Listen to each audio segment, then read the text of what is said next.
White huyu pia alikuwa ni mwanzilishi wa Pentekoste wa Sabato. Alizaliwa mwaka 1821 na kufariki dunia mwaka 1881. Mchango wake kanisani alijitoa kwa ajili ya kazi ya Mungu ikiwa wakati bado kijana. Lakini pia alijitoa kuandika gazeti lililoitwa Ukweli wa Leo, The Present Truth.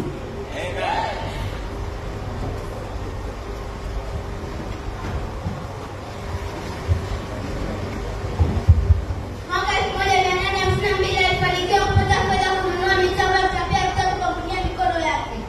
Alianzisha chuo cha Blacksburg mwaka 1874. Alianzisha chuo gazeti la CGNC na mengine.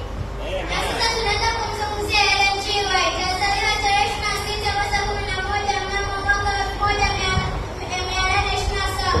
Tangu utoto wake alikuwa Mtu asiye kama Mungu, mwenye furaha, mwenye tabia njema, mtu aliyependa dini aliyopokea kutoka kwa wazazi wake. pia miongoni mwa walioshiriki kuanzisha kanisa la Waadventista wa Sabato ni